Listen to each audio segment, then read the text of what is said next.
Issand, ava mu huuled. Et mu suu kuulutaks sinu kiidetavust. Jumal, tõtta mind päästma. Issand, rutta mulle appi. Au olgu Isale ja Pojale ja Pühale Vaimule. Nõnda kui alguses oli, nüüdki on ja jääb, igavesest ajast igavesti. Aamen. Armuline ja halastaja on Issand, pika meelega ja suur helduselt. Hea on Issand kõigile ja tema halastus on üle kõigi tema tegude. Sinu riik on kõigi ajastute riik ja sinu valitsus kestab rahvapõlvest rahvapõlve. Issand toetab kõiki, kes on langemas ja tema tõstab püsti kõik, kes on küüru vajunud. Õige on Issand kõigil oma teedel ja vaga kõigis oma tegudes. Issand on ligi kõigile, kes teda appi hüüavad, kõigile, kes teda tões appi hüüavad. Au olgu Isale ja Pojale ja Pühale Vaimule. Nõnda kui alguses oli, nüüdki on ja jääb, igavesest ajast igavesti. Aamen. Lugemine Püha Johannese evangeeliumist 5. peatükist. Au sul, Issand. Aga Jeesus kostis neile: minu Isa tegutseb tänini ja ka mina tegutsen. Siis otsisid juudid veel enam võimalust teda tappa. Sellepärast, et ta oli lisaks hingamispäeva rikkumisele nimetanud Jumala oma Isa olevat, tehes ennast Jumalaga võrdseks. Siis Jeesus vastas neile: tõesti, tõesti, ma ütlen teile, poeg ei saa midagi teha iseenesest. Ta teeb vaid seda, mida näeb taevast tegevat Isa.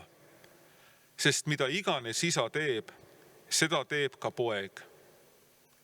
Isa armastab ju poega ning näitab talle kõike, mida ta ise teeb, ning tahab temale näidata suuremaid tegusid, kui need on.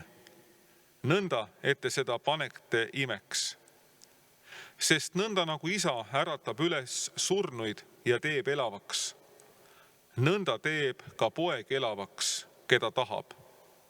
Ja tõepoolest, Isa ei mõista kellegi üle kohut, vaid on andnud kohtumõistmise täiesti poja kätte, et kõik austaksid poega, nõnda nagu nad austavad Isa.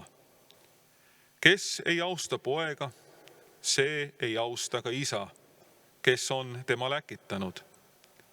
Tõesti, tõesti, ma ütlen teile, kes kuuleb minu sõna ja usub teda, kes minu on saatnud, sellel on igavene elu ning ta ei lähe kohtu alla, vaid on läinud surmast ellu.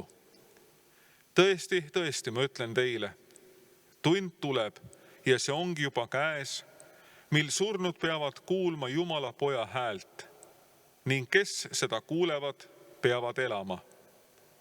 Sest otse kui Isal on elu iseendas, nõnda on ta andnud ka pojale, et elu on temas endas. Ja ta on temale andnud meelevalla ka kohut pidada, sellepärast, et tema on inimese poeg. Ärge pange seda imeks, sest tuleb tund, mil kõik, kes on haudades, kuulevad tema häält ning tulevad välja.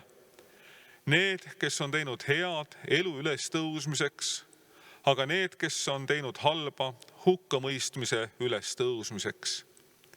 Mina ei saa iseenesest teha midagi. Ma mõistan kohut nõnda, nagu ma kuulen, ja minu otsus on õiglane, sest ma ei otsi oma tahtmist, vaid tema tahtmist, kes minu on saatnud. See on püha evangeelium. Kiitus olgu sulle, Kristus. Head kaaspalvetajad tänasel õhtul. Evangeelium tuletab meile meelde kohtumõistmist ja tuletab meelde seda, et kohtumõistmine on üksnes Jumala käes. Meil inimestel on vaja aeg-ajalt kohut mõista. Meil on vaja aeg-ajalt süüdlased karistada. Aga see kohus, millest kõneleb ka Kristus, on see kohus, mis on seotud meie eluga. meie igapäevaeluga, meie elamislaadi ja toimetamistega.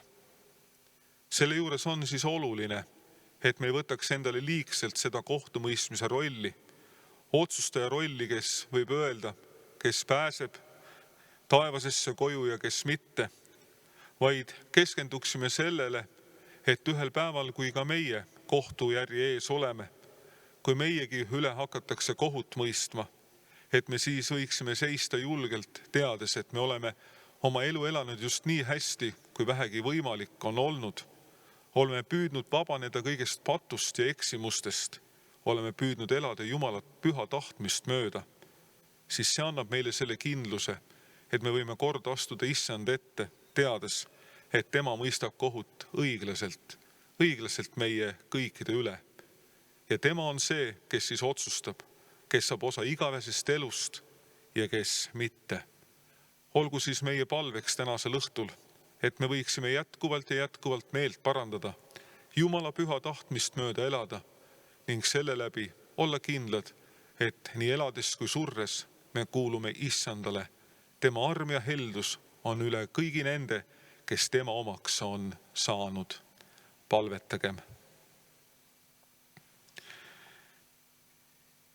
Jeesus Kristus, meie päästja, sina oled tee, tõde ja elu.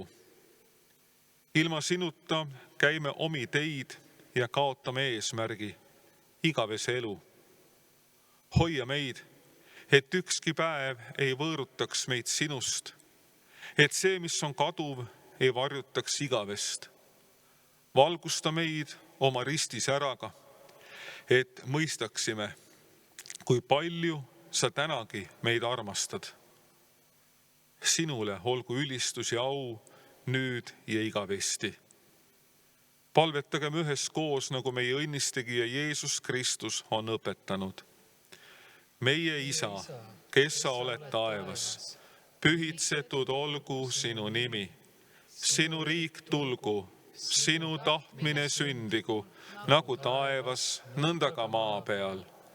Meie igapäevast leiba anna meile täna päev ja anna meile andeks meie võlad, nagu meiegi andeks anname oma võlglastele. Ja ära saada meid kiusatusse, vaid päästa meid ära kurjast, sest sinu päralt on riik ja vägi ja au igavesti. Aamen. Ülistagem Issandat. Tänu olgu Jumalale. Issand, õnnistagu meid ja hoidku meid kõigest kurjast ja juhtigu igavesse ellu.